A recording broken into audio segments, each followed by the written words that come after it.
صلوات.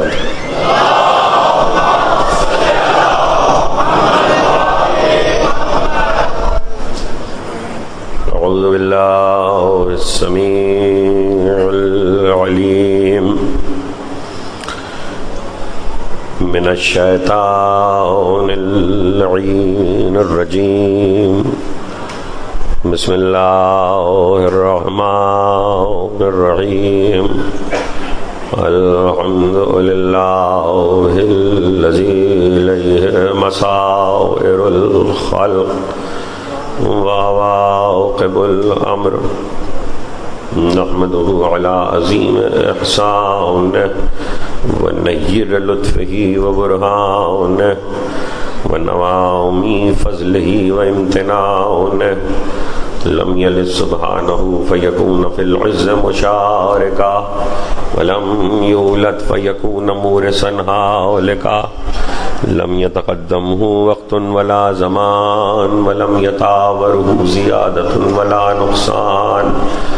جلت عظمتہ والصلاة والسلام على من بعثه بنور المزید والبرهان الجلی والمنہاج البادی والکتاب الہادی. اسرته خیر الاسر وعطرته خیر العطر. اغصانها معتدلا وثمارها متحدلا. مولده بمکہ وہجرته بطیبہ. سیدنا ومولانا بالقاسم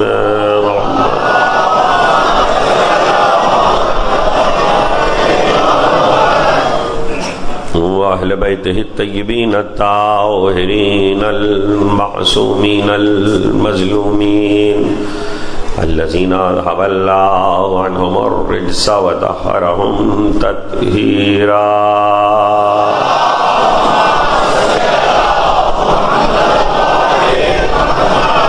سیما بقیت اللہ فی الارضین وحجت اللہ علی العالمین والحق الجدید والعالم الذی علمہ لا یبید والعدل المشتہر والمہدی المنتظر جل اللہ تعالی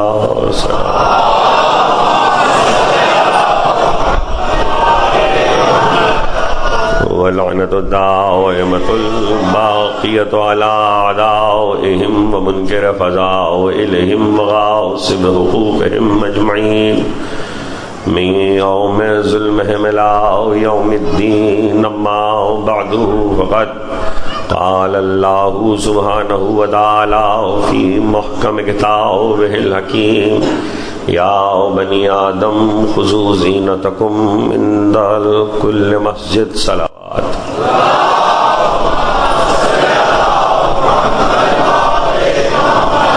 صلوات بھیجے محمد و آل محمد.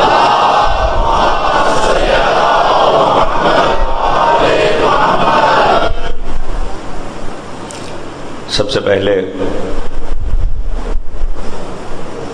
اس روز سعید اور یوم برکت پر ہدیہ تبریک و تہنیت اور اس ماہ شعبان کی خوشیوں پر ہدیہ تبریک و تہنیت پیش کرتا ہوں انوار شعبان کے وارث ولی خدا حجت زمانہ امام عصر اجل اللہ تعالی فرجہ شریف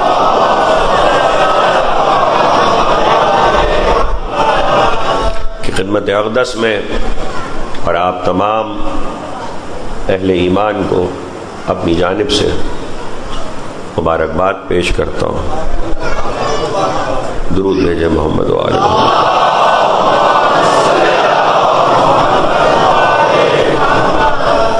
آغاز ہے شعبان کے مہینے کا جس کے معنی ہے کوپلے پھوٹنے کا مہینہ، شگوفے کھلنے کا مہینہ. عربی زبان میں شعبان کہتے ہیں شگوفے کھلنے کو. یہ وہ مہینہ ہے جس میں کوثر کے شجر کے شگوفے کھلے.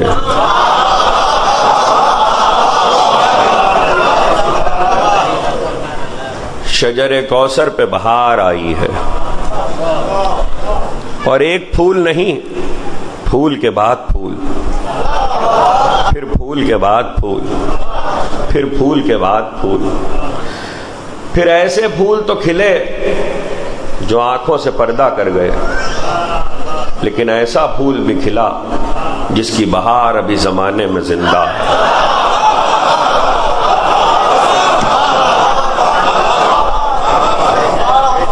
یکم سے لے کے 15 تک چاند نکلا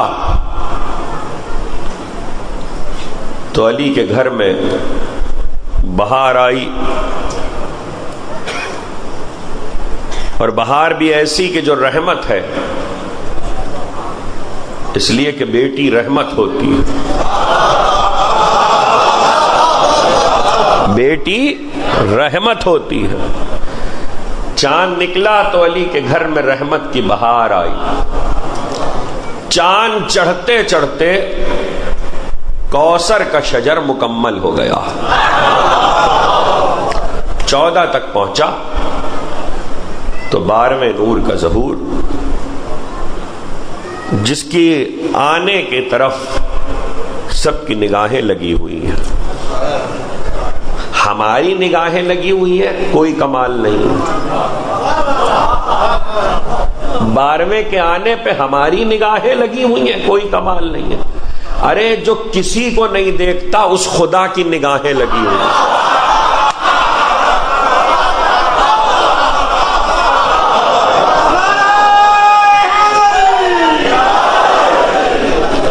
دیکھیے میں آپ کو کیسے بتاؤں، کچھ کیفیتیں ایسی ہیں۔ اب مجھے میری مجبوری یہ ہے کہ اس وقت تقریر کی تمہید بھی کرنی ہے اور شعبان کی تمہید بھی مجھ ہی کو کرنی ہے، چونکہ اس 14 روزہ سلسلہ جشن کی پہلی تقریر اور ابتدائی 5 میرے حوالے ہیں، یہ فریضہ۔ کچھ کیفیتیں ایسی ہیں جو انسان کے لیے ہیں، مخلوق کے لیے ہیں، خالق کے لیے نہیں ہیں۔ مثال کے طور پر صبر خالق کے لیے نہیں ہے، صبر تو مخلوق کے لیے ہے۔ دیکھیے صاحب قدرت، صاحب اختیار، بے چارگی، صبر 2 چیزوں پہ دلیل ہے۔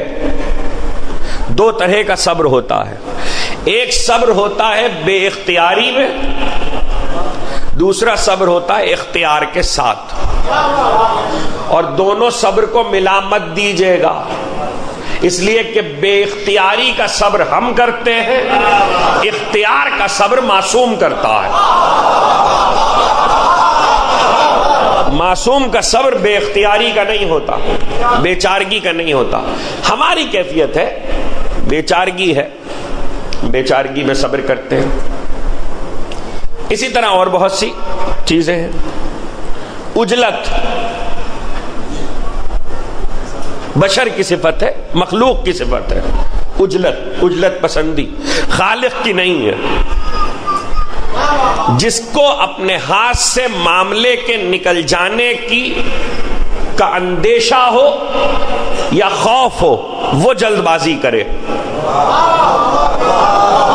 اسی لیے مخلوق جلد باز ہے، عجلت پسند ہے، خدا جلد باز نہیں ہے۔ تیسری چیز، یہ 2-3 مثالیں صرف ایک لفظ کے لیے دے رہا ہوں۔ ہمارے اختیار میں معاملہ نکل گیا، اسی کا ڈر رہتا ہے، اس لیے جلدی کرتے ہیں۔ اور اب موقع تو نہیں ہے، رجب ختم ہو گیا، شعبان آ گیا، لیکن بات کہہ دی تو بات سمجھانے کے لیے ایک جملہ کہہ دوں۔ اسی لیے علی نے کسی بھی شخص کو جس کی سزا واجب ہو گئی تھی اسے سزا دینے میں جلدی نہیں کی۔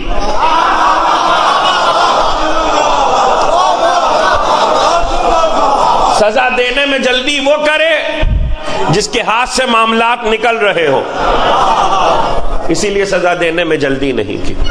اب تیسری چیز ہے، جیسے عجلت پسندی ہے، جلد بازی ہے، اسی طریقے سے یہ ہے کہ ہماری روحیں بے قرار ہیں، ہمارے قالب بے قرار ہیں، تو بے قراری ہمیں انتظار پہ مجبور کرتی ہے۔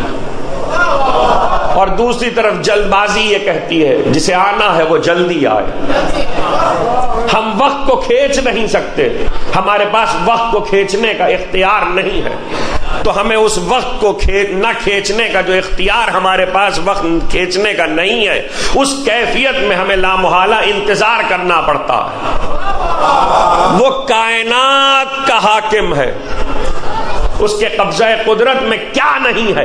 تقریر جہاں سے شروع کی تھی، اس کے قبضہ قدرت میں کیا نہیں ہے، پھر بھی وہ قرآن میں کہہ رہا فانتظروا انی معکم من المنتظرین، تم بھی انتظار کرو میں بھی انتظار کر رہا ہوں۔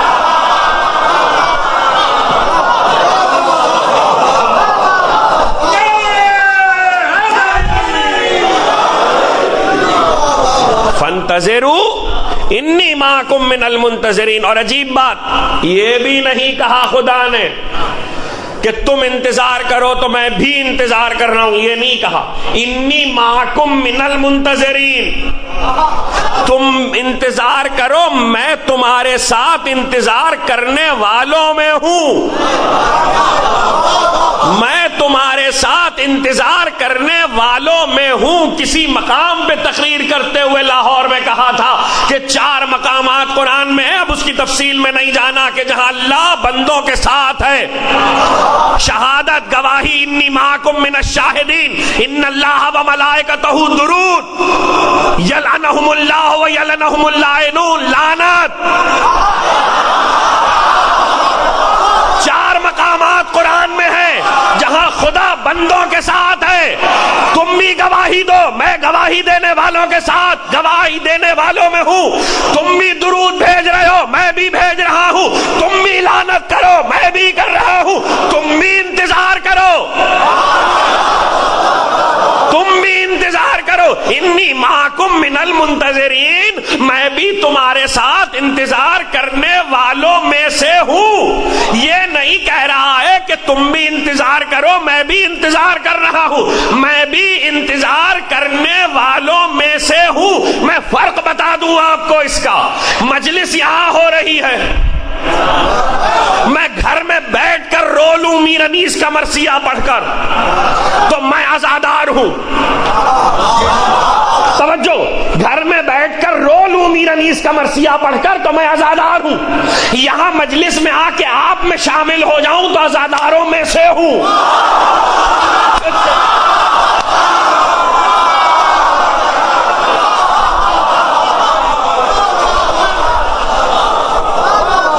ذرا لب و لہجہ تو دیکھیے، مجھے آنا ہے آج کی تاریخ تک لیکن ذرا سی شعبان کی تمہید کر لوں، ذرا لب و لہجہ تو دیکھیے، ذرا تیور تو دیکھیے۔ انی معکم من المنتظرین، میں تمہارے ساتھ انتظار کرنے والوں میں ہوں۔ اس کا مطلب یہ ہے کہ مہدی کا انتظار اتنی بڑی عبادت تھی کہ اس کا درجہ بڑھانے کے لیے وہ بھی منتظرین میں شامل ہو گیا۔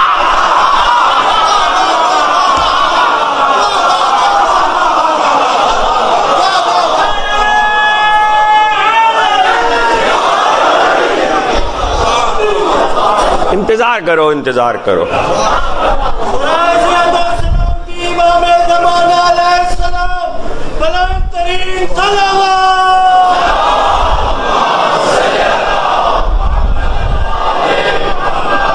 اب ظاہر ہے کہ 12ویں کے ذکر تک تو ہم آہستہ آہستہ آئیں گے۔ معاملہ یہ ہے کہ موضوع جو بھی چھپا ہو، جب زاہد بخاری صاحب سے میری گفتگو ہوئی تھی تو انہوں نے کہا کہ آپ کو پہلی سے 5 تک 5 تقریریں کرنا ہے، تو میں نے کہا کہ آپ کے ہاں کا عنوان کیا ہوتا ہے کس حوالے سے، تو انہوں نے کہا 14 تقریریں 12ویں امام پر ہوتی ہیں۔ میں نے کہا میں 14 میں سے جتنی بھی آپ مجھے دے رہے ہیں تاریخ کا لحاظ میں ضرور کرتا ہوں، یہی میں نے ہمیشہ ممبر سے لوگوں کو بتایا ہے۔ تو اب صورتحال یہ بنی ہے کہ آج ہے پہلی، کل ہے 3 کی شب، پرسوں ہے 4 کی شب، باقی بچی 2 تقریریں۔ تو ہماری ترتیب یہ ہوگی کہ آج ہم گفتگو کریں گے جناب زینب کی عظمت پر۔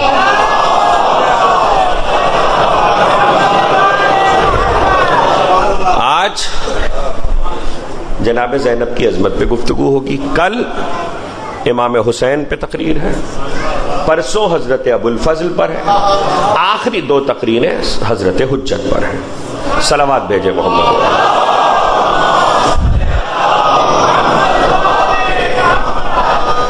سب مل کے بآواز بلند صلوات بھیجے۔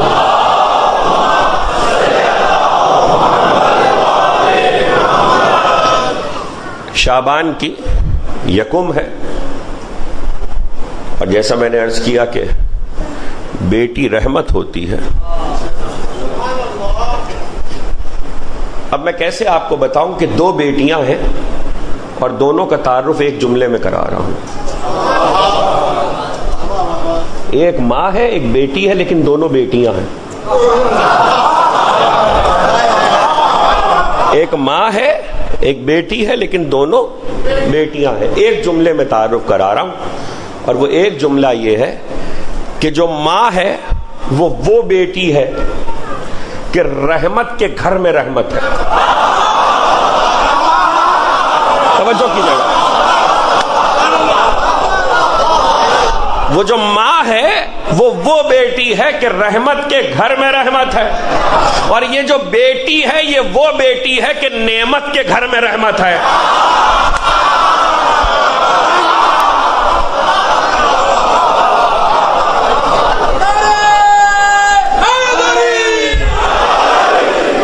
وہ رحمت کے گھر رحمت ہے، یہ نعمت کے گھر رحمت ہے۔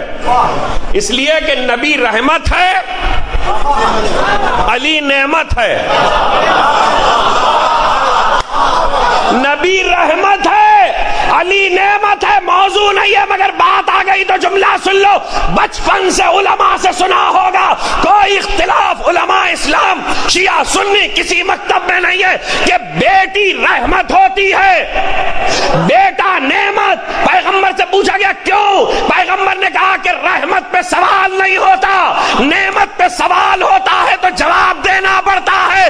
تو اب استدلال کر رہا ہوں نبی کی حدیث سے کہ نبی رحمت ہے، علی نعمت ہے۔ سوال تو علی کا ہوگا، نبی کا نہ۔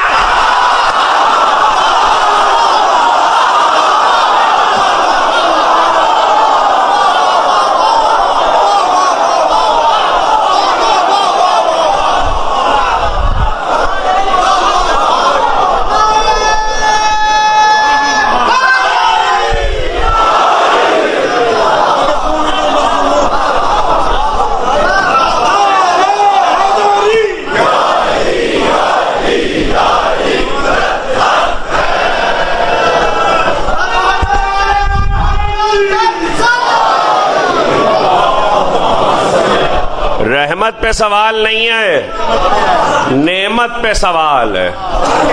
سوال تو علی پہ ہے۔ نعمت کے گھر میں جو رحمت ہے وہ زینب ہے۔ اور عجیب بات یہ ہے کہ دیکھیے میں کیسے عرض کروں آپ سے کہ جب بی بی کی ولادت ہوئی ہے، ایک جملہ پہلے علی کا سن لیجئے، کبھی نہیں سنایا، 14 برس ہو گئے لاہور پڑھتے ہوئے، پہلی دفعہ ممبر سے یہ جملہ سنا رہا ہوں۔ اور جہاں تک میری معلومات کام کر رہی ہے، پاکستان میں بھی یہ جملہ ممبر پہ نہیں سنایا گیا، جہاں تک میری معلومات ہے۔ ہو سکتا ہے کسی نے سنا ہو، کسی نے پڑھا ہو۔ علی نے کہا میرے 4 بچے خدا کے گھر میں پیدا ہوئے۔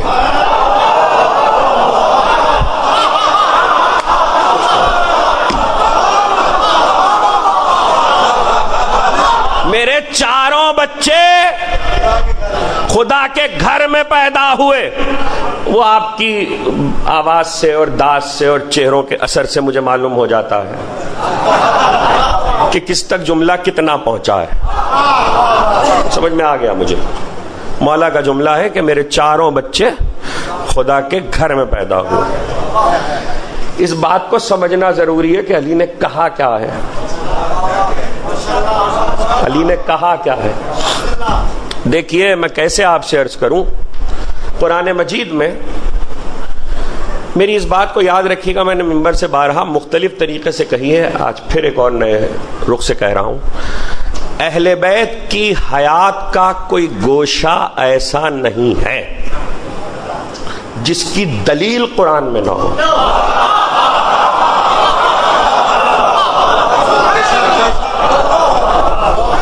بہت بڑی غلط فہمی میں ہے وہ شیعہ.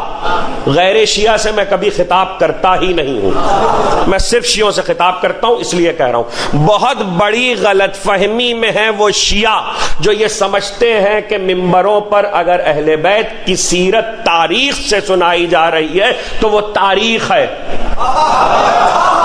بہت بڑی غلط فہمی میں ہے، تاریخ نہیں ہے. اہل بیت کی سیرت اور زندگی کا کوئی جزو ایسا نہیں ہے جو قرآن سے ثابت نہ ہو. یہی فرق ہے معصوم کا اور غیر معصوم کا. جو اپنے آپ کو قرآن سے ثابت کر دے میں اسے علی مان لوں گا.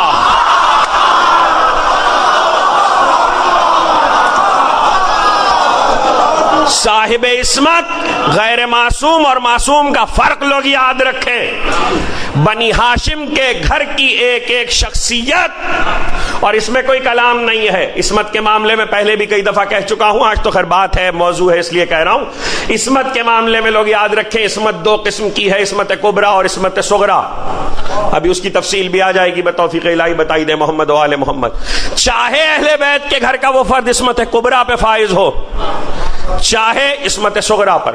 اس کی مثال، اس کی دلیل سیرت کے اس گوشے پر دلیل قرآن میں موجود ہوگی. ایسا ہو ہی نہیں سکتا. کسی کو نہیں مل رہی تو اس کے علم کی کمی ہے. جسے نہیں مل رہی ہے اس کے علم کی کمی ہے. وہ قرآن کو بار بار پڑھے، غور سے پڑھے، دیکھ کے پڑھے، توجہ سے پڑھے. قرآن میں موجود ہے. قرآن اللہ نے اتارا ہی اس لیے ہے کہ قیامت تک اہل بیت پر ہونے والے اعتراضات کے جواب دے. آپ کیا سمجھ رہے ہیں قرآن کائے کے لیے اترا؟ ہدایت تو اہل بیت کر لیتے. قرآن اس لیے اترا ہے کہ جب تم اہل بیت پر انگلی اٹھاؤ تو قرآن آگے بڑھے. قرآن اس لیے اترا ہے. قرآن جواب دیتا ہے اہل بیت پر ہونے والے اعتراضات کا. کیا کہا علی نے؟ بیٹی پیدا ہوئی ہے. اب بیٹی کی پیدائش ایک ایسا مسئلہ ہے کہ جس پہ قرآن نے کئی رخ سے عربوں کے جاہلیت کے زمانے کی بھی گفتگو کی ہے، اسلام آنے کے بعد کی بھی کی ہے. لیکن پورے قرآن میں صرف ایک بیٹی ہے جس کی ولادت کی بات تفصیل سے کی ہے، وہ ہے مریم. مریم کے علاوہ قرآن نے کسی بیٹی کی ولادت کی بات تفصیل سے نہیں کی. اور یہ میرا جملہ بہت عام ہو چکا ہے، جسے میں نے بار بار ممبروں سے کہا ہے کہ مریم اور عیسیٰ کا قصہ پڑھ کے قرآن میں ایسا لگتا ہے کہ قرآن زچہ خانے کی کتاب ہے. میں اکثر کہتا ہوں مریم اور عیسیٰ کا قصہ قرآن میں پڑھیے تو ایسا لگتا ہے قرآن زچہ خانے کی کتاب ہے. لیکن قرآن زچہ خانے کی کتاب نہیں ہے، مگر قرآن نے ہر بات کو تفصیل سے رکھا ہے تو کسی وجہ سے رکھا ہے. اس لیے کہ مریم کی ماں نے یہ نظر مانی تھی، انی نظرت للرحمن، میں پروردگار کے لیے ما فی بطنی محررہ، میں پروردگار کے لیے نظر کرتی ہوں کہ میرے شکم میں جو بچہ ہے یہ خانہ خدا کی نظر کروں گی. ما فی بطنی محررہ، یہ محررہ کا لفظ یاد رکھیے گا. محررہ اسے کہتے ہیں عربی زبان میں جس پر دنیا کی کوئی ذمہ داری نہ ہو. کچھ کہہ رہا ہوں، محررہ اسے کہتے ہیں جس پر دنیا کی کوئی ذمہ داری نہ ہو. جب مریم کی ماں حنا نے یہ منت مانی اور وہ وقت آیا کہ جب بچے کی ولادت ہو اور پھر بیٹی پیدا ہوئی، بیٹا نہیں ہوا، قالت وضعتها انثى ليس الذكر كالانثى، تو حنا نے کہا کہ یہ تو بیٹی ہے، بیٹا نہیں. اور بیٹی کہیں بیٹے جیسی ہوتی ہے؟ اس لیے کہ نظر یہ مانی ہے کہ خدا کے گھر میں رہے گی، خدا کے گھر میں رہے گی، خدا کے گھر کی نظر کی جائے گی. اب نظر کیسی پوری کرے؟ اس لیے کہ بیٹا ہوتا تو خدا کے گھر کے نظر کیا جاتا، لیکن بیٹی کیسے نظر کی جائے؟ بیٹی خدا کے گھر میں نہیں رہ سکتی. ممبر پہ بیٹھا ہوں، ہر بات نہ بیان کی جا سکتی ہے، نہ ممبر کے تقاضوں کے مطابق ہوتی ہے. آپ بھی سمجھدار ہیں. عورت پر کئی دن ایسے آتے ہیں کہ وہ عبادتوں سے دور ہوتی ہے، تو خدا کے گھر میں کیسے بیٹی رہ سکتی ہے؟ وہی بیٹی خدا کے گھر میں رہ سکتی ہے جو عام عورتوں کی طرح نہ ہو، جو عام عورتوں کی طرح نہ ہو، ہماری تمہاری بیویوں کی طرح نہ ہو. اور آسان کر دوں، جس پر سے کبھی عبادت ساقط نہ ہو، نہیں، جو کبھی عبادت سے دور نہ ہو. اور آسان کر دوں، جس کے ہاتھ 2 نمازوں کے درمیان بیٹے کی ولادت ہو جائے.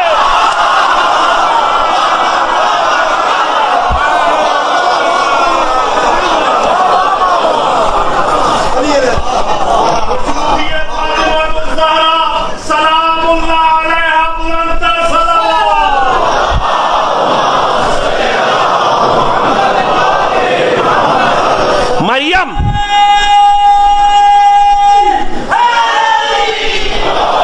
دیکھیے، یہ تمیل آگے بھی کام آئے گی، اس لیے اس کو محفوظ کیجئے. بتوفیق الہی بتائی دے محمد و آل محمد. مریم، اب ماں نے کہا کہ یہ بیٹی ہے، بیٹا تو ہے نہیں. اس وقت کے نبی حضرت زکریا پہ وحی ہوئی کہ مریم کی ماں سے کہو اپنی نظر کو پورا کرے. مریم کی ماں سے کہو کہ اپنی نظر کو پورا کرے. حالانکہ ایسا کرنے کی صورت میں سارے راہب اور مذہبی علماء خلاف ہو رہے تھے کہ خدا کے گھر میں بیٹی کیسے رہے گی، مگر چونکہ حکم خدا تھا اس لیے پورا کیا گیا. اب قرآن کیا کہتا ہے؟ جب یہ انتشار دور ہو گیا اور اس فکر سے مریم کی ماں نکل گئی، تو اب قرآن کہتا ہے مریم کی ماں کے بات کو نقل کر رہا ہے. انی سمیتھا مریم، یہ بیٹی ہے جس کا نام میں نے مریم رکھا ہے. میں نے اے پالنے والے، یہ قرآن قیامت تک کے لیے ہدایت کے لیے اترا ہے. لفظ ضائع کر کے آیتوں میں طویل بات گفتگو، یہ کلام فصیح فصحا کو زیب نہیں دیتا. خدا ابس کلام نہیں کرتا کہ لفظوں کو ضائع کرے. اگر کلام کیا ہے تو اس کے کوئی معنی ہوں گے. دنیا کے ہر بچے کا نام یا ماں رکھتی ہے یا باپ، تو اگر مریم کا نام مریم کی ماں نے رکھا تو اس پر حیرت کیا ہے؟ اسے بتانے کی کیا ضرورت ہے؟ انڈرسٹوڈ بات ہے، سمجھ میں آتی ہے، ہر ایک کو پتا ہے مریم کی ماں نے مریم نام رکھا ہوگا. لیکن اگر قرآن اللہ بتا رہا ہے تو پھر اس کے معنی ہے بتا نہیں رہا ہے، جتا رہا ہے کہ دیکھو خدا کے گھر کی نظر کی جانے والی محررہ بیٹی صحیح، لیکن نام ماں نے رکھا ہے، ہم نے نہیں رکھا. کچھ کہہ رہا ہوں، نام ماں نے رکھا ہے، ہم نے نہیں رکھا. مریم ہمارا رکھا ہوا نام نہیں ہے. یہ آیت اتاری ہے کسی آنے والی صاحب عظمت بی بی کے لیے. بیٹی پیدا ہوئی، زہرا نے کہا یا ابا الحسن نام کیا رکھا؟ کہا میں کیوں رکھوں، نبی رکھیں گے. نبی آئے، کہا یا رسول اللہ نام کیا ہے؟ کہا خدا رکھے گا.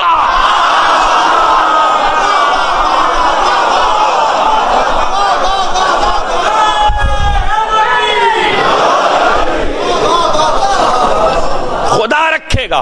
وہی آئی، جبریل آئے، اللہ سلام کہتا ہے اور کہتا ہے کہ میرے محبوب سے کہو بیٹی کا نام زینب رکھے.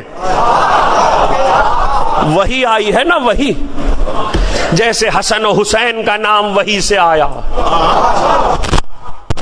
ویسے زینب کا نام وہی سے آیا. نام رکھا. پہلا حق یہ ہے، حدیث نبی کی 2 حق بیان ہوئے ہیں. پہلا حق دنیا کے ہر بچے کا ماں باپ پر یہ ہے کہ جب بچہ پیدا ہو تو ماں باپ نام رکھے. اب موضوع آ گیا تو سن لیجیے. دنیا کے ہر بچے کا پہلا حق یہ ہے کہ بچہ پیدا ہو تو ماں باپ نام رکھیں. یہ ماں باپ پر اولاد کا حق ہے، نبی کی حدیث ہے، اسلام نے فرض کیا۔ دوسرا حق جو ماں باپ کا ہے اولاد کا ماں باپ پر، وہ دوسرا حق یہ کہ اچھی تعلیم دیں، پہلا اچھا نام دیں۔ میں رک گیا حدیث پر، میں نے دیکھا یہ کیسا حق ہے کہ اسلام اہل بیت کا گھر جس چیز کی تعلیم دے رہا ہے کہ پہلا حق ماں باپ پر اولاد کا یہ ہے کہ ماں باپ اچھا نام رکھے۔ علی کا نام ابو طالب نے نہیں رکھا، فاطمہ کا نام نبی نے نہیں رکھا، حسن و حسین کا نام علی و زہرا و نبی نے نہیں رکھا، زینب کا نام علی و زہرا و نبی نے نہیں رکھا۔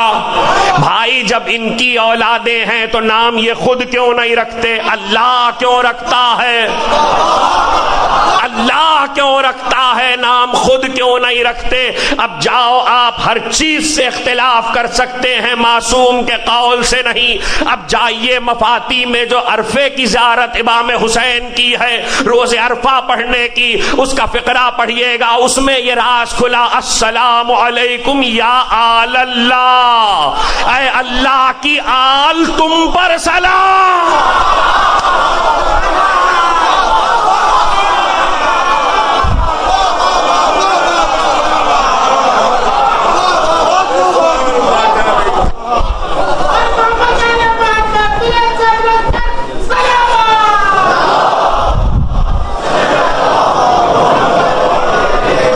جتنا کہہ رہا ہوں اتنے کا ذمہ دار ہوں، جو کوئی سمجھ رہا ہے اس کا میں بالکل ذمہ دار نہیں ہوں۔ زیارت کا لفظ ہے السلام علیکم یا آل اللہ، اے اللہ کی آل تم پر سلام۔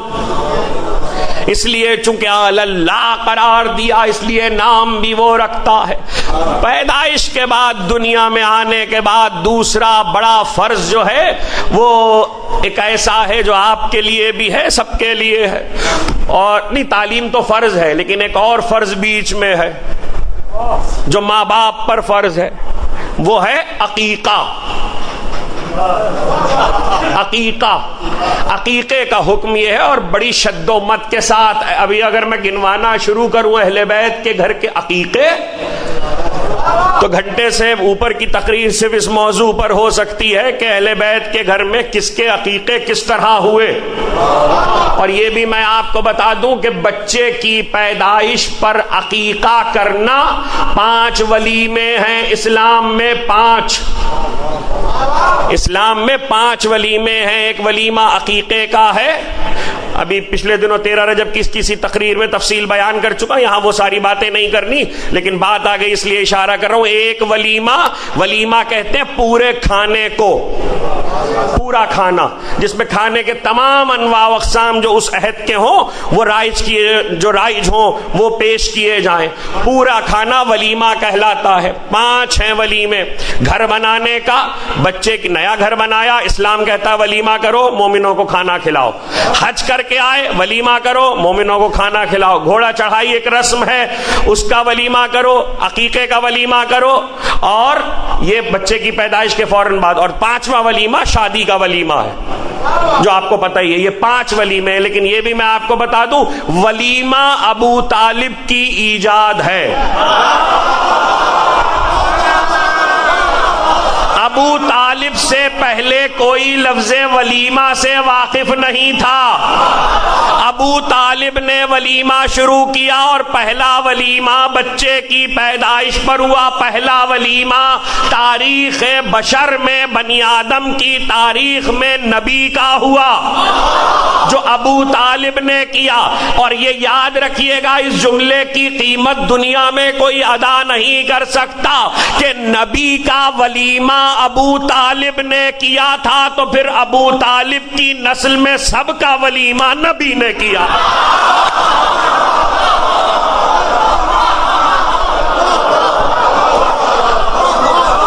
عقیقے کا ولیمہ، عقیقے کا ولیمہ، کھانا کھلاؤ، 7 دن کھلاؤ، 3 دن کھلاؤ۔ تو شعبان ولیموں کا مہینہ ہے، شعبان ولیموں کا مہینہ ہے، اس لیے کہ بہاریں ہی بہاریں. آپ سوچ رہے ہوں گے کہ پیدائش ہو چکی، ظہور ہو چکا، 1400 سال پہلے آ چکے، اب کیا فائدہ ولیمے کا. آج لفظ ولیمہ یاد رکھیے گا، چوتھی یا پانچویں تقریر میں کام آئے گا. اب کیا فائدہ ولیمے کا؟ اب تو نہیں ہو سکتا، ولیمے تو ہو چکے. جی نہیں، مومنوں کو محروم نہیں کیا اسلام نے اپنے معصوم کی خوشی سے. تیرا معصوم شہادت پا کے رخصت ہو چکے، 14واں ابھی زندہ ہے، اس کی سلامتی میں سب کی سلامتی ہے. شریعت مقدسہ میں مستحب ہے کہ 15 شعبان کو امام زمانہ کا ولیمہ کرو.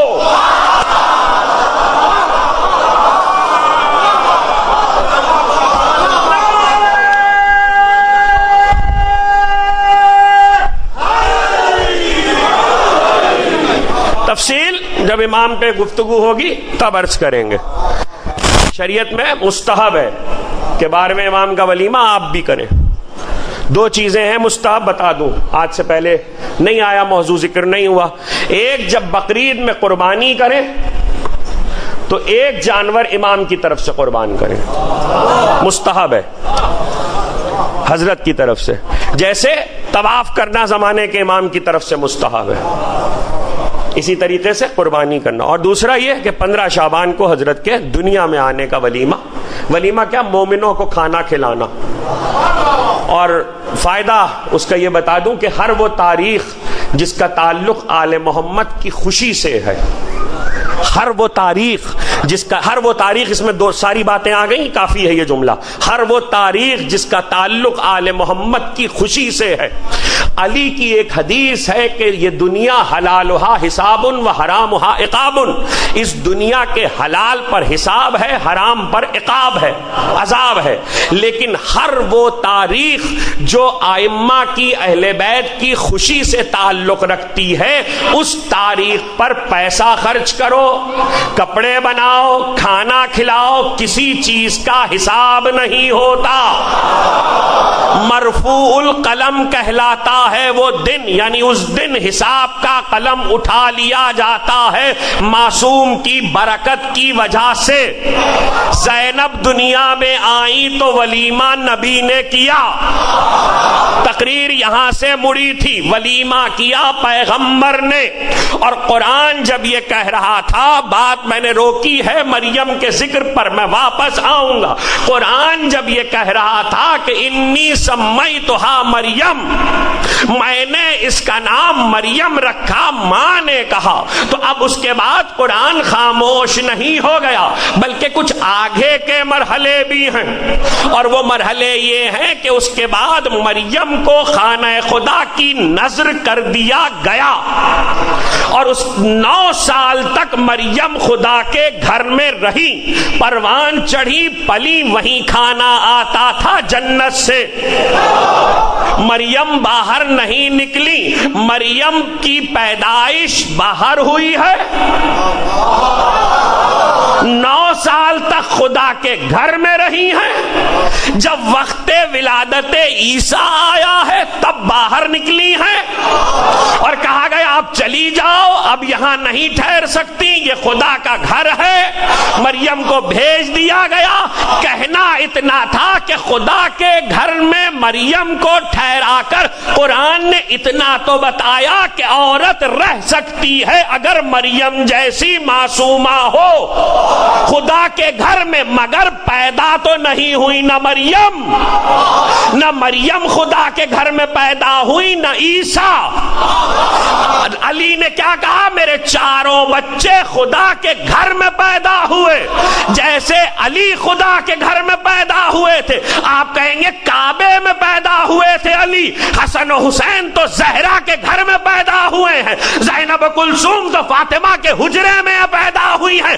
اما آپ غلط فہمی میں ہیں، یہ جو مسجد نبوی بنی ہے یہ فاطمہ کے گھر کا صحن ہے.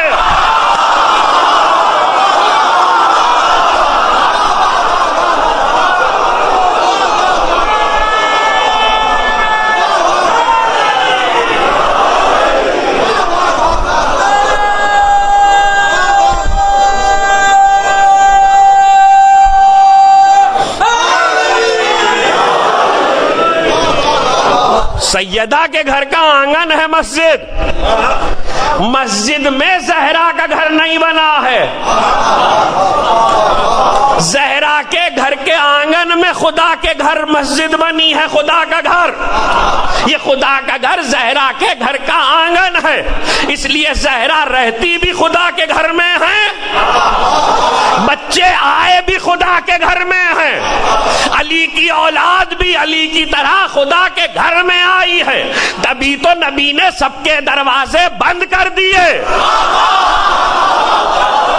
تبھی نبی نے سب کے دروازے بند کر دیے، جتنے گھر مسجد میں بنے تھے ان کے دروازے بند کر دیے، جس گھر میں مسجد بنی تھی وہ دروازہ کھلا رہا، تاکہ کہیں ایسا نہ ہو کہ اگر اوروں کے دروازے کھلے رہے تو کل کوئی بچہ لے کر آ جائے گا میری اولاد بھی خدا کے گھر میں آئی۔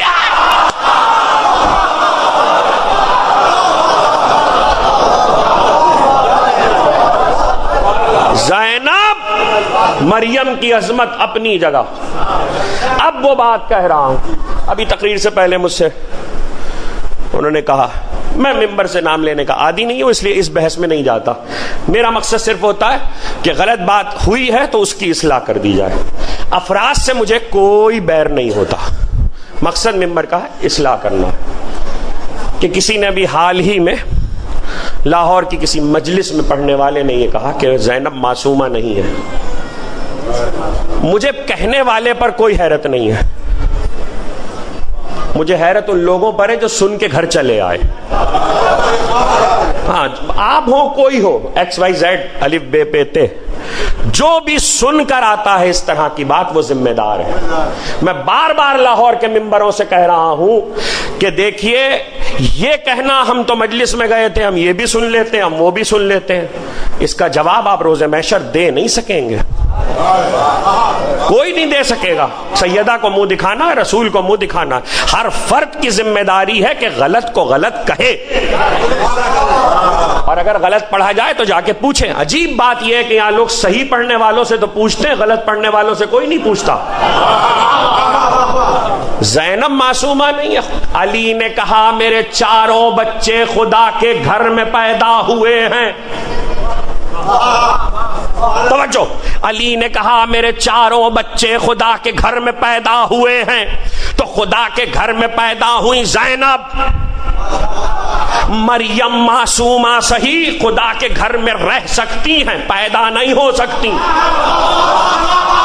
کہہ رہا ہوں میں آپ سے، مریم خدا کے گھر میں رہ سکتی ہیں، پیدا نہیں ہو سکتی، نہ مریم خدا کے گھر میں پیدا ہوئی نہ عیسیٰ خدا کے گھر میں پیدا ہوئے، اللہ نے بتایا مریم کی عصمت کا کیلیبر اور ہے، مریم کی عصمت کا کیلیبر اور ہے، زینب کی عصمت کی عظمت اور ہے، اور اب جملہ آپ کے نہ سمجھ میں آئے تو میں کیا کروں، مریم عمران کی بیٹی ہے، یہ باپ کی زینت ہے۔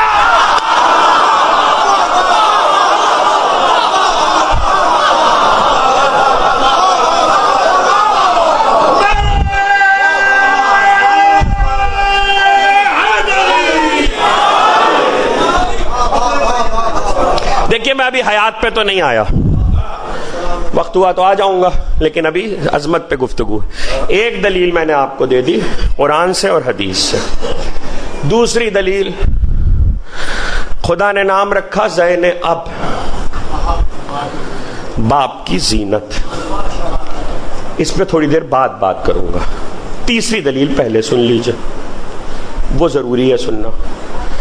جب آپ یہ کہیں گے، توجہ اس بات کو سمجھیے گا، جب آپ یہ کہیں گے کہ زینب اور ام کلثوم معصومہ نہیں ہیں تو آپ نے زینب کی عظمت سے اختلاف نہیں کیا، آپ نے عصمت فاطمہ سے انکار کیا ہے۔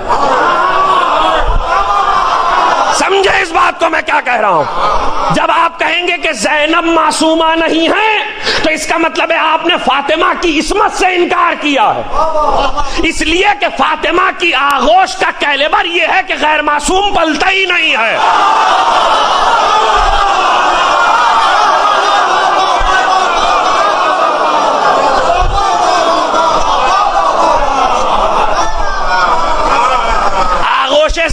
کی عظمت یہ ہے کہ وہاں غیر معصوم نہیں بلتا.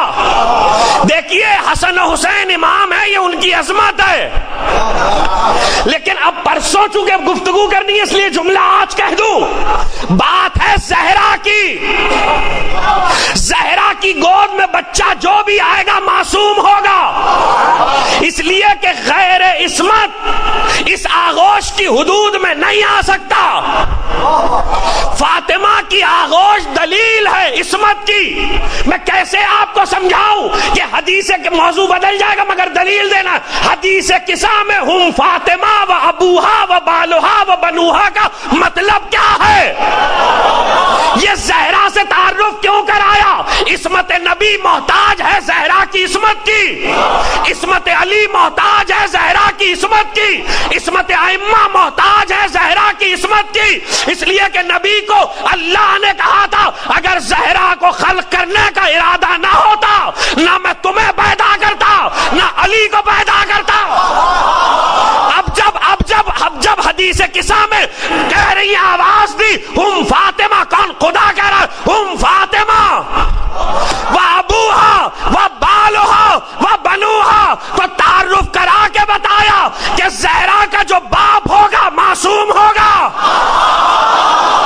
زہرا کا جو شوہر ہوگا معصوم ہوگا، گود میں جو پلیں گے معصوم ہوں گے.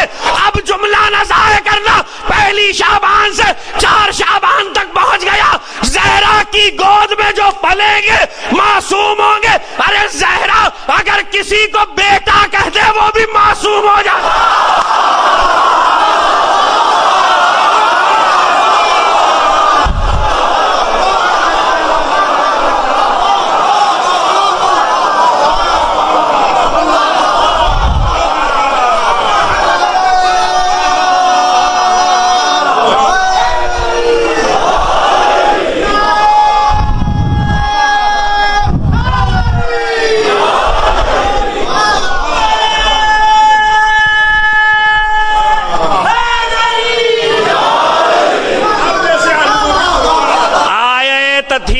سمجھیں.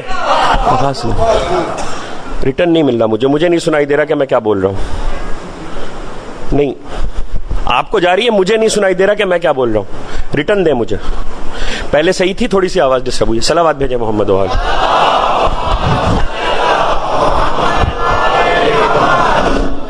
اب صحیح ہے. ایک بار اور صلوات بھیجیں محمد. ہاں آپ ٹھیک.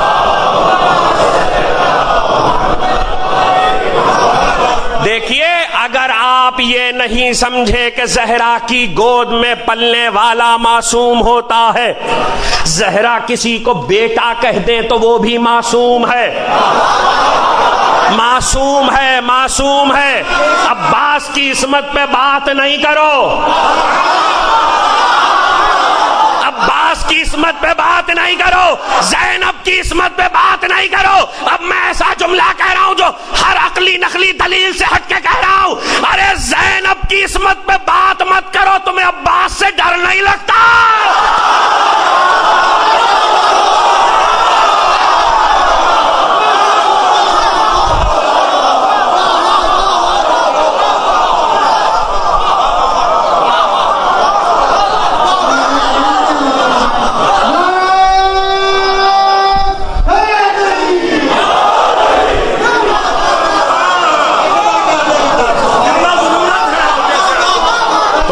سے ڈر نہیں لگتا؟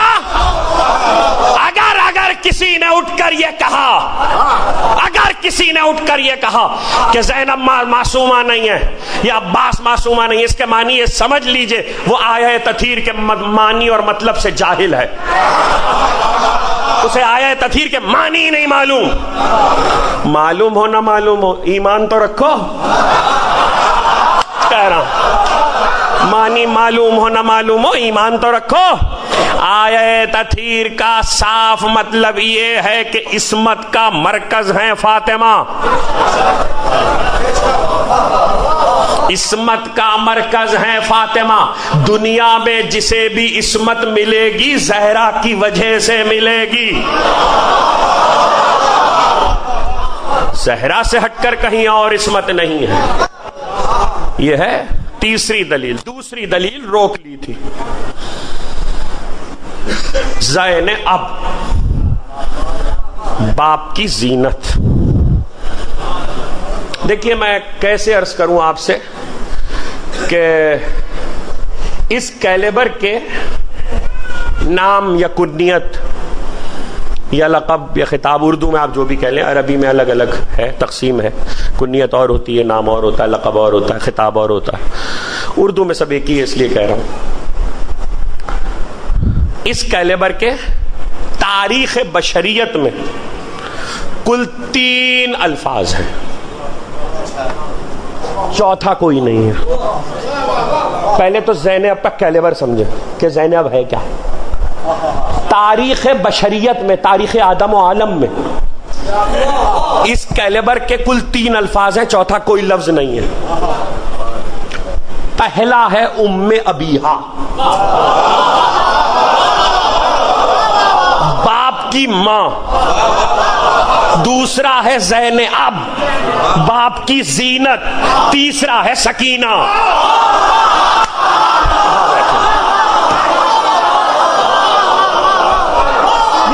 یہ تین ایک کیلیبر کے لفظ ہیں، ایک کیلیبر کے لفظ ہیں. باپ کی ماں، باپ کی زینت، باپ کی تسکین. سکینہ باپ کی تسکین، باپ کی ماں، باپ کی زینت، باپ کی تسکین. یہ تینوں ایک کیلیبر کے الفاظ ہیں. زین ام ابیہا کیا ہے؟ ام ابیہا باپ کی ماں. کس کے لیے کہا؟ فاطمہ کے لیے. دنیا میں بیٹی بیٹی ہوتی ہے، معنی بتا رہا ہوں. دنیا میں بیٹی بیٹی ہوتی ہے، باپ کی ماں نہیں ہوتی. اولین و آخرین میں اکیلی زہرا ہیں جو باپ کی ماں ہے. باپ کی ماں اس لیے کہا کہ زہرا نہ ہوتی تو نبی نہ ہوتا. زہرا نہ ہوتی تو نبی نہ ہوتا. میں نہیں کہہ رہا ہوں، خود نبی کہہ رہا. اور جن کے عقیدے درست نہیں ہیں وہ درست کریں. ہاں، یہ نہیں ہوتا. معصوم کی حدیث پر تحفظات دماغ میں رکھنے سے بہتر ہوتا ہے کہ اس حدیث کو سمجھنے کی کوشش کی جائے، ریزرویشنز نہ پیدا کی جائیں حدیث پر. ام ابیہا باپ کی ماں. کیوں؟ اس لیے کہ فاطمہ نہ ہوتی تو نبی نہ ہوتا. دوسری بات، فاطمہ نہ ہوتی تو بقائے رسالت نہ ہوتی. فاطمہ نہ ہوتی تو بقائے رسالت نہ ہوتی. آپ کہیں گے وہ کیسے؟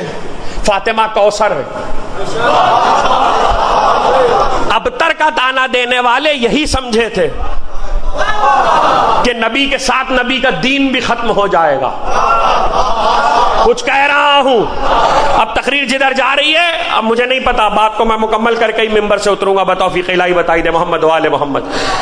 فاطمہ بقائے رسالت کی ضامن ہے. ابتر کا تانا دینے والے یہ سمجھے تھے کہ نبی کے ساتھ کلمہ لا الہ الا اللہ اور محمد الرسول اللہ ختم ہو جائے گا. جب زہرا دنیا میں آئی تو اللہ نے کوثر کی ضمانت دی کہ فاطمہ ہے، اس لیے نہ لا الہ ختم ہوگا نہ محمد الرسول اللہ ختم ہوگا. فاطمہ ہے کا کیا مطلب ہے؟ یعنی فاطمہ کی ذریت ہے، فاطمہ کی نسل ہے. نسل نبی زہرا سے چلے گی، اس لیے کہا ام ابیہا.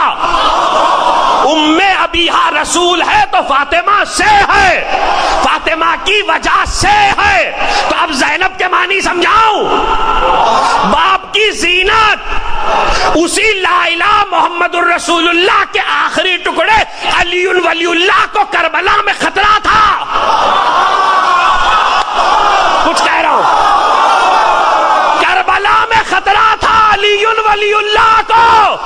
محرم کی مجلس ہوتی تقریر کو دلیل دیتا. محرم میں بہت کہہ چکا ہوں. کربلا لا الہ پہ نہیں لڑی گئی ہے، محمد الرسول اللہ پہ نہیں لڑی گئی ہے، علی ولی اللہ پہ لڑی گئی ہے.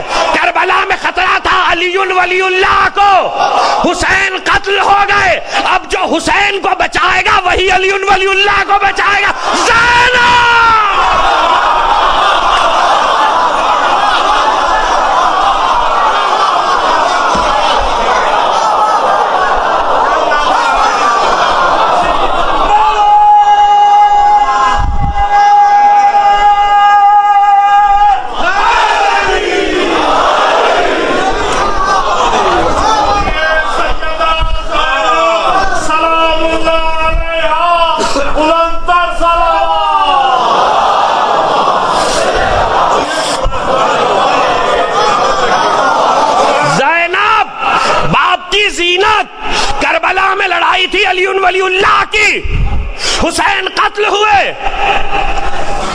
اب خطرہ ہوا حسینیت کو، زینب نے حسین کو بچایا، حسین کو نہیں، علی ولی اللہ کو بچایا، اس لیے اب ایک معنی پہنچا دیے تاریخ سے اور عقل و منطق سے، اب دوسرے معنی سنیے قرآن سے۔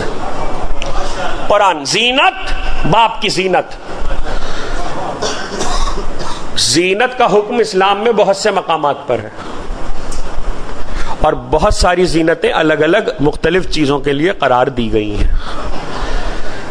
عقل کی زینت ہے علم، عدل کی زینت ہے احسان۔ ہر چیز کی زینت ہوتی ہے۔ قرآن مجید نے ایک ایسے مقام پہ زینت کا حکم دیا جہاں کسی کے تصور میں نہیں تھا۔ اب میں بتاتا ہوں، اور چونکہ شعبان کا مہینہ اس لیے بھی یہ بتانا بہت ضروری بھی ہے۔ ہمارے یہاں یہ تصور ہے جو جتنے میلے پرانے پھٹے ٹرنک سے نکلے ہوئے کپڑے پہن کے مسجد جائے وہ اتنا متقی ہے، پتہ نہیں کہاں سے آ گیا۔ جو جتنا ملنگ نظر آئے، بے حال اور بدحال نظر آئے، وہ اتنا پرہیزگار ہے۔ قرآن مجید نے عبادتوں کے لیے کچھ قانون مقرر کیے۔ یا بنی آدم خذوا زینتکم عند کل مسجد، اے اولاد آدم جب خدا کی عبادت کے لیے محراب مسجد میں آؤ تو زینت اختیار کر کے آؤ۔ قرآن ہے، قرآن قرآن ہے۔ زینت کا مطلب یہاں اس کے دو معنی ہیں، دونوں عرض کر دیتا ہوں۔ ظاہر میں فقہ کے جو معنی ہیں وہ یہ ہیں اچھا لباس، پاک لباس، صاف لباس، خوشبو لگا کے۔ کم سے کم آیت نے یہ تو بتایا کہ موقع موقع کے لباس الگ ہیں۔ سنیے سنیے سنیے، شعبان کا مہینہ ہے نا، یہ پیغام شیعہ قوم کے لیے بہت ضروری ہے۔ کراچی، لاہور جہاں بھی پڑھ رہا ہوں ہر جگہ کہہ رہا ہوں، شیعوں کو اس وقت سمجھنا اس وقت بہت ضروری ہے۔ مجلس میں بھی کالے کپڑے، میلاد میں بھی کالے کپڑے، برا نہیں مانیے گا، میں اس معاملے میں بہت کھلے دل و دماغ کا آدمی ہوں اور ہر بات کھل کے کہنے کا آدمی ہوں۔ مجلس میں بھی کالے کپڑے، 3 شعبان کو بھی کالے کپڑے، آپ کیا سمجھ رہے ہیں یہ کوئی اچھا کام ہے؟ خوشی کے لباس الگ ہیں، غم کے لباس الگ ہیں، خوشی کے رنگ الگ ہیں، غم کے رنگ الگ ہیں۔ اگر اب کیا کل کی بات ہے یہ، لیکن ایک جملہ آج سن لیجئے، اگر رنگوں کی اہمیت نہ ہوتی تو آئے ہوئے سفید لباس کو نواسے سبز اور سرخ نہ کر دیتے۔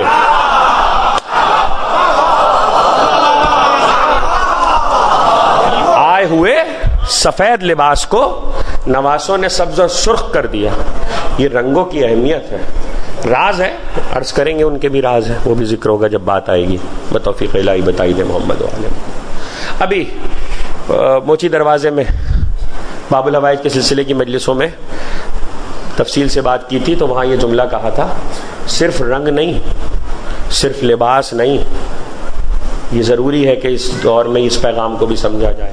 جیسے خوشی کے رنگ الگ ہیں، غم کے رنگ الگ ہیں، خوشی کے لباس الگ ہیں، غم کے لباس الگ ہیں، خوشی کی کیفیتیں الگ ہیں، غم کی کیفیتیں الگ ہیں، ایسے ہی خوشی کی نظریں الگ ہیں، غم کی نظریں الگ ہیں۔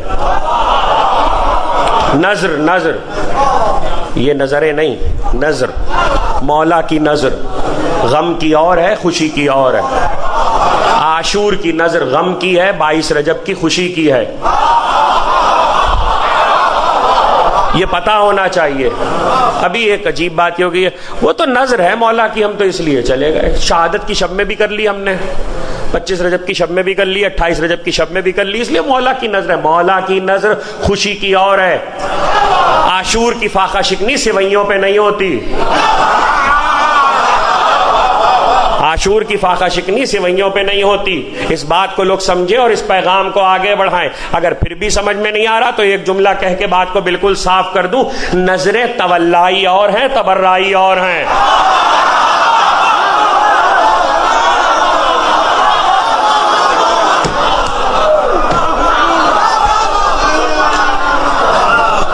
اسی طریقے سے تاریخوں کا لحاظ ہے، کون سی تاریخ پر مصائب ہونے ہیں، کون سی تاریخ پہ مصائب نہیں ہونے۔ یہ نہیں ہے کہ حسین ابن علی کا غم ہے تو سارا سال ہم نے ماتم کرنا ہے۔ کچھ تاریخیں ایسی ہیں جس میں معصوم نے منع کیا ہے رونے سے، اور پھر آپ روئیں گے تو اس کا مطلب ہے آپ امام زمانہ کو دکھ پہنچا رہے ہیں۔ مثال کے طور پر سیدہ کی ولادت 20 جمادی الثانی، سال کی ساری تاریخوں میں حکم ہے کہ حسین کی زیارت روزانہ پڑھو۔ اب عبداللہ الحسین کی زیارت روزانہ پڑھو، ثواب ہے، لیکن 20 جمادی الثانی جس دن زہرا کی ولادت ہوئی ہے، 18 ذی الحجہ جس دن غدیر میں علی کی مولائیت کا اعلان ہوا ہے، منع ہے اس دن حسین کی زیارت کرنا پڑھنا، منع ہے اس دن حسین کی زیارت پڑھنا منع ہے۔ کیوں؟ تاکہ آنکھ میں آنسو نہ آئے۔ کہاں بیٹھے ہیں آپ؟ دین آل محمد کی اطاعت کا نام ہے، اپنی مرضی کا نام نہیں ہے۔ جو انہوں نے کہا جیسے کہ ہماری خوشی میں خوشی کرو، ہمارے غم میں غم، 11ویں امام کی حدیث ہے۔ اس کا کیا مطلب ہے؟ اس کا مطلب ہے خوشی میں خوشی منائی جائے گی، غم میں غم منائے جائیں گے۔ اسی طریقے سے مصائب فضائل کا، یا بنی آدم خذوا زینتکم عند کل مسجد، اے بنی آدم اپنی زینتوں کا خیال رکھو جب خدا کی عبادت کرو۔ تقریر ختم ہو رہی ہے۔ جب خدا کی عبادت کرو تو اپنی زینت کا خیال رکھو۔ اس کا مطلب یہ کہ زینت کا خیال ویسے بھی رکھنا ہے، لیکن خدا کی عبادت کے وقت زینت کا زیادہ خیال رکھنا ہے، یہ ہے ظاہری معنی۔ یہ کس سے کہا جا رہا ہے؟ تمام بنی آدم سے کہا جا رہا ہے کہ خدا کی عبادت کے وقت زینتوں کا خیال رکھا جائے۔ اچھا، اب میں دن میں 5 نمازیں واجب ہیں، وہی بڑی مشکل سے پڑھ لوں تو پڑھ لوں، سال کے 30 روزے واجب ہیں، رکھ لیے تو رکھ لیے، مسجد کبھی چلے گئے تو چلے گئے، توفیق ہو گئی تو حج کر لیا۔ ہمارا کتنا وقت عبادتوں میں گزرتا ہے؟ بتائیے نا، کتنا وقت گزرتا ہے عبادتوں میں؟ ہمارا تھوڑا سا وقت گزرتا ہے، اس تھوڑے سے وقت میں بھی ہمیں حکم ہے کہ زینت کرو۔ یعنی جب بھی خدا کی عبادت کے مرحلے پہ آؤ تو زینت کرو۔ اگر خدا کا کوئی ایسا بندہ ہو جو ہر وقت عبادت میں رہتا ہو، کچھ کہہ رہا ہوں، جو ہر سانس عبادت میں ہو، ولادت سے شہادت تک، کعبے سے مسجد کوفہ تک جو عبادت ہی عبادت میں ہے، علی کی، ارے آپ کیا پھر تقریر مڑ جائے گی؟ کیا میں آپ کو علی کی عبادت سمجھاؤں جس کو دیکھنا عبادت ہے؟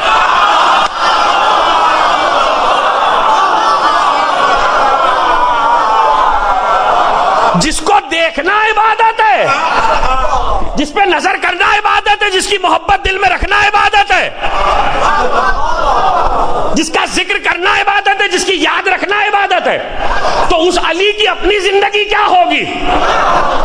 کعبے سے مسجد کوفہ تک سب عبادت ہی عبادت ہے۔ تو اب سارے انسانوں کے لیے حکم ہے کہ عبادت کے وقت زینت کا لحاظ کیا جائے۔ ہماری زینت لباس ہے، علی کی زینت زینب ہے۔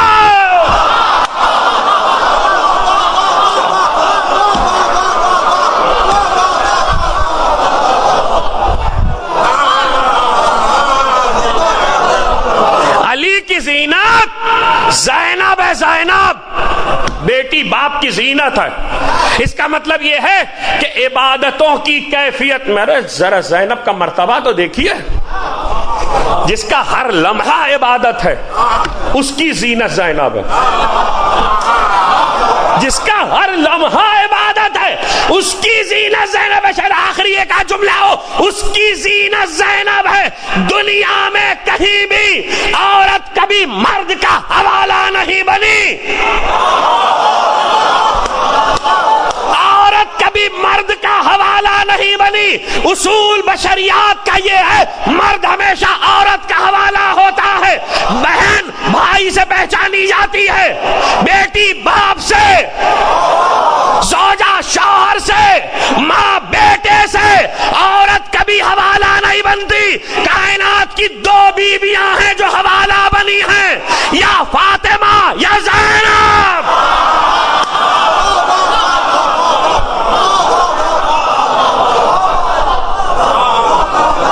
یا فاطمہ یا زینب، ہم فاطمہ و ابوہا و بالہا و بنوہا۔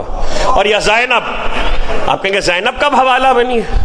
بات کہی ہے اس لیے حدیث سنا رہا ہوں، تقریر ختم ہو گئی، اور آپ کے لیے دعا۔ زینب بھی حوالہ ہے، حدیث قصہ میں بتایا زہرا حوالہ ہے۔ رسالت کا تعارف زہرا سے، امامت کا تعارف زہرا سے، ولایت کا تعارف زہرا سے۔ زینب کا حوالہ ہے۔ شیعوں پر ایک ایسا وقت بھی آیا تھا، ہر دور میں آتا رہا ہے، تھوڑی تھوڑی جھلکیاں آپ نے بھی ایسے وقت کی دیکھی ہیں اس پاکستان میں، خدا نہ کرے پھر کبھی آئے۔ شیعوں پہ ایک ایسا وقت بھی آیا ہے تاریخ میں جب وہ اپنی زبان سے علی کا نام نہیں لے سکتے تھے۔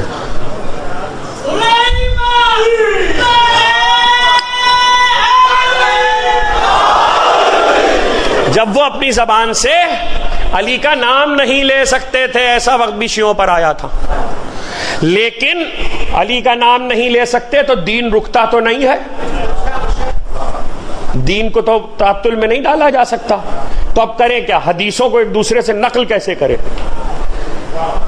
علی کا نام لے کے بھرے مجمع میں سنا نہیں سکتے، علی کا نام لیں گے پہچان لے گا پہچاننے والا کہ حدیث کس کی ہے، یہ کون ہے، کس کا چاہنے والا ہے۔ اور قول کو نقل بھی کرنا ہوتا تھا، اور ایسے نقل کرنا ہے کہ سننے والوں کو نہ پتہ چلے کہ کس کی بات ہو رہی ہے۔ مدتوں ایسا زمانہ آیا تو علی کے چاہنے والے کرتے یہ تھے کہ سنانے والے سے کہتے تھے قال ابو زینب،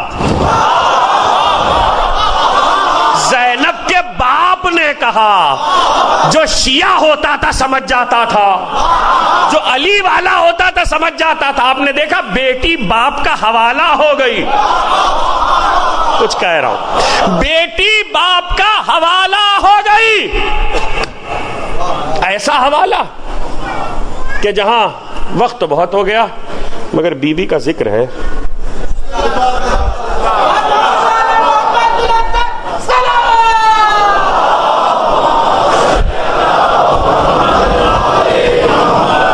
دیکھیے تقریر بھی ختم ہو گئی، بات بھی ختم ہو گئی، لیکن اب ایک بات ہے اور بی بی کا تذکرہ ہے، اس لیے اگر آپ واقعی آمادہ ہیں تو ایک بلند آواز سے صلوات دیں۔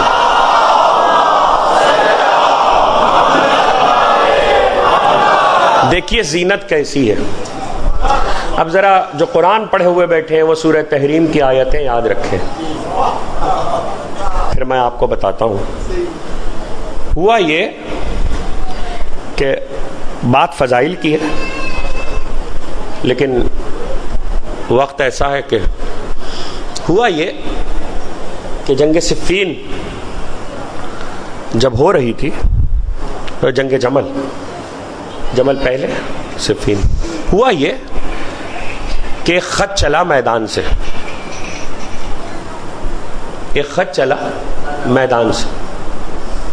اب میں آپ کو ممبر پہ سب چیزیں تو بتا نہیں سکتا، لیکن آپ بھی مجلس سنے ہوئے بیٹھے اس لیے سب چیزیں سمجھ سکتے ہیں۔ خط زنانہ تھا، مردانہ نہیں تھا۔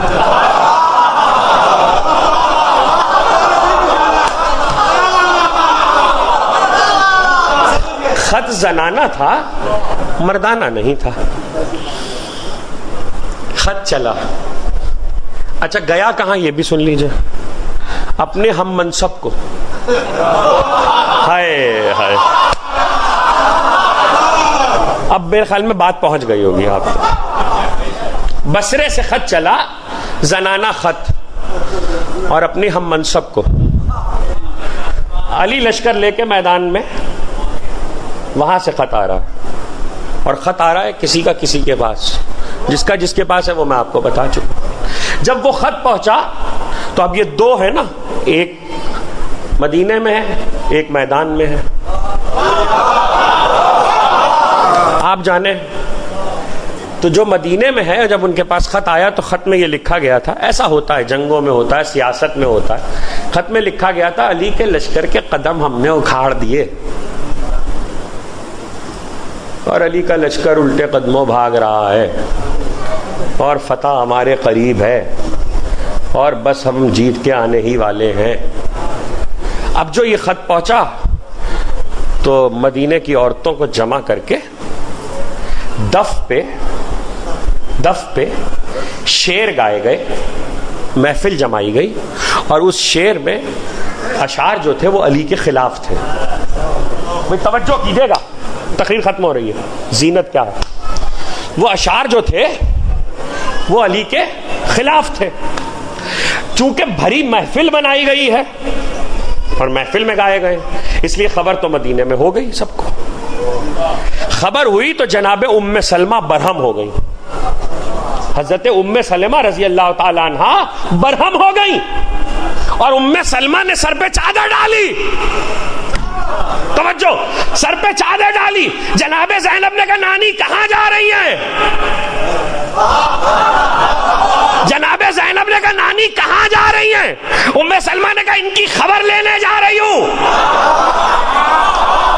بھری محفل میں علی کے خلاف شعر پڑھ رہی ہیں, عورتیں مدینہ کی جمع ہو کر ان کی خبر لینے جا رہی ہوں, بتانے جا رہی ہوں کہ علی کے لیے نبی کی حدیثیں کیا ہیں. جناب زینب نے کہا نانی آپ بیٹھیے میں خبر لیتی ہوں.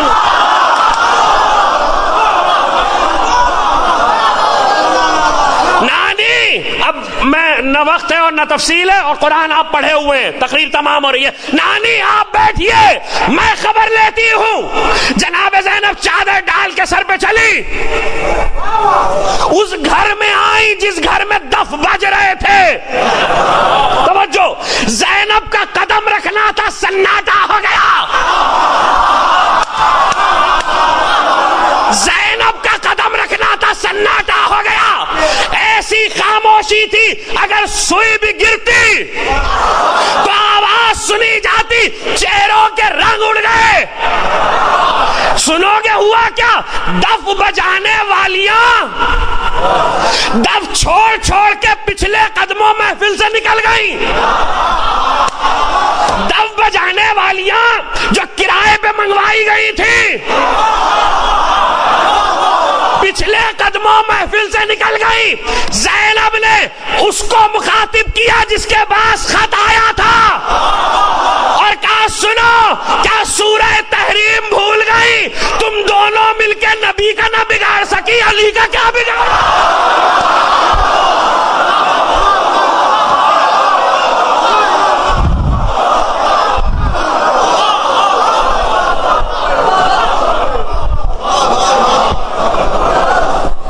الہی بحق زہرا و بیہا و بعلہا و بن. خدا بندہ یہ تیرے اہل بیت کا ذکر کرنے والے, انوار شعبان کا فیض اٹھانے والے, بانی محفل بخاری صاحب, ان کے اہل خانہ زاہد بخاری صاحب, زوار بخاری صاحب اور ان کے اہل خانہ احباب, تشریف لانے والے اہل ایمان, پروردگار ان کی دعاؤں کو قبول فرما, حاجتوں کو بھر لا. پالنے والے جو تمنائیں دل میں رکھتے ہیں خصوصاً زیارات عتبات عالیہ کی انہیں شرف یاب فرما. پروردگار مقامات مقدسہ کی حفاظت فرما. پالنے والے آل محمد کے چاہنے والے, علی کی محبت کرنے والے, حسین کے ماتمدار, دنیا کے جس گوشے میں ان کی جان مال عزت و آبرو کی حفاظت فرما. پروردگار جو بے اولاد ہے انوار شعبان کے تصدق میں اولاد صالح و نرینہ کرامت فرما. جو بے روزگار ہے روزگار واسع عطا فرما. جو با روزگار ہے اس کو روزگار میں برکت و وسعت عطا فرما. پروردگار جو بیمار ہے شفا کامل و عاجل عطا فرما. جو پریشان حال ہے پریشانیوں کو دور فرما. جو بے خطا قید و بند کی صحبتیں برداشت کر رہے ہیں جلد از جلد رہائی عطا فرما. جو طلبہ و طالبات, نوجوان, بچے بچیاں امتحانات دے رہے ہیں دین و دنیا کے ہر امتحان میں انہیں کامیابی و کامرانی عطا فرما. اپنے حجت کے ظہور میں تعجیل فرما. ہمیں ان کے آوان و انصار میں شمار فرما. اگر تیرا امر حتمی جسے ہم موت کہتے ہیں ہمارے ان کے ظہور کے درمیان حائل ہو جائے تو ہمیں قبروں سے اٹھا کے اپنے ہادی سے ملحق کر دینا. خوشی کا موقع ہے, خوشیوں کا آغاز ہے. تحفہ آپ نظر کریں, عید کا دن ہے, بعد میں گلے ملے, مبارکباد دیں. آیت میں پڑھتا ہوں 3 بار آپ تحفہ نظر کریں, اس سے بہتر کوئی تحفہ نہیں ہے. ان اللہ و ملائکتہ یصلون علی النبی یا ایھا الذین آمنوا صلوا علیہ وسلموا تسلیما. صلی علی